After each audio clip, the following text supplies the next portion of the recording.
Our recession is technically over. We went into recession before much of the rest of the world, and it may be that we're turning the corner earlier too. It's one of those terrible cliches of journalism, I suppose, but only time will tell. For a while there, another cliche was the one about the Irish economy, the magnificent Celtic Tiger. We should do what they were doing and we would be all right. So as the world takes stock of economic management, we decided to see how the Celtic Tiger is going. How has Ireland survived the global recession? Well, not very well at all. Their unemployment rate, for example, is roughly double ours. Here's Helen Vaughan.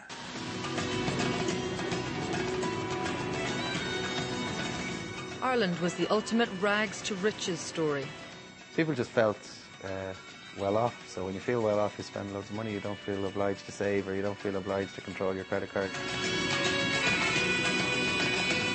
Hailed as an economic miracle, it became a poster child for New Zealand and the rest of the world.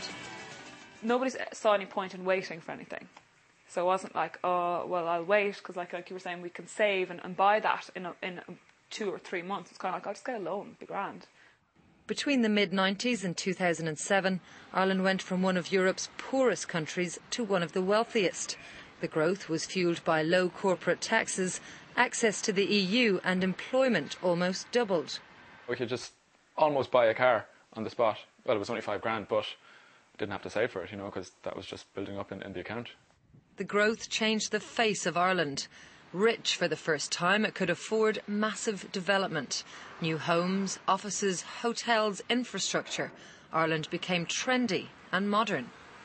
The development of new houses knew no bounds.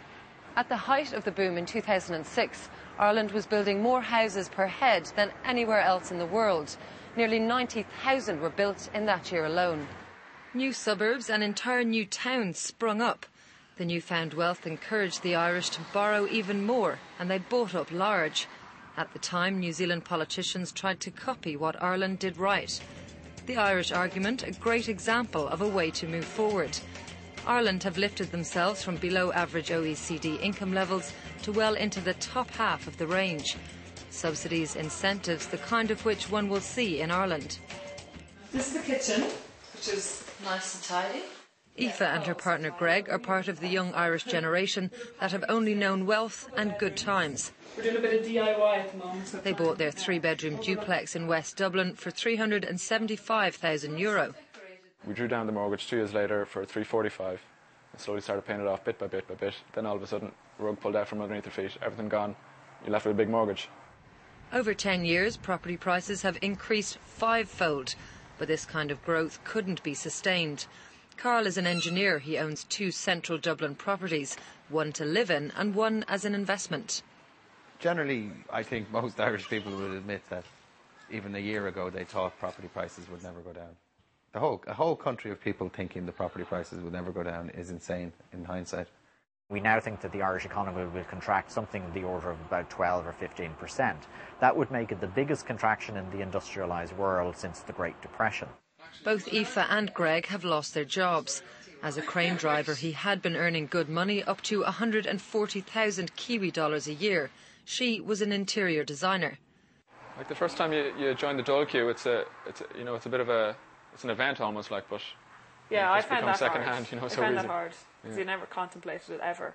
So why did the Irish property bubble burst so suddenly? I think it was the combination of jitters emerging in the Irish economy combined then with this major international crash meant that Ireland simply came tumbling down. People got spooked. Interest rates rose and easy credit dried up. Suddenly the demand for new homes was gone. This is what you see on the Irish landscape. What could have been a dream home for many, now just an empty shell, unfinished, abandoned and falling down. There are also blocks of finished apartments ready to move into but lying empty. Entire office blocks are also dormant. Brand new homes sit beside wasteland, developments suddenly abandoned as the money dried up. I think in the latter part of the boom, Irish people, I think, were in a sense deluded in thinking that there was real economic activity going on here, which really wasn't quite the case. Carl lives in Dublin's newly developed Docklands, now on a 12% pay cut. As well as falling pay, rents are falling as well, so the rental income doesn't pay the mortgage on the second property, so I'm subsidising that with my own reduced salary. I am, yeah. The double mortgages is making life very difficult, and money matters very tight. Kiwi economist Bernard Hickey believes New Zealand is similar, but with a couple of important differences. Where Ireland had an economy which was almost all a housing market with very little tacked on, we are still a housing market with quite a few things tacked on, in particular our dairy sector and some export earnings. The big difference too between ourselves and Ireland is that we had a strong banking sector, whereas Ireland didn't. Many of the Irish banks lent money into the crazy American subprime markets or relied on wholesale markets. The Irish people we spoke to agree with him. Well, I think the crucial piece really is the extent to which our banking system behaved in a way that was out of control to a certain degree. In Ireland, unemployment is now at 12% and growing, and these Celtic cubs face a very uncertain future. It's just so much bad news after bad news after bad news that you kind of just don't want to hope for anything at the moment. But there is a glimmer of hope in New Zealand today. 0.1% of growth is enough to be saying the recession is over.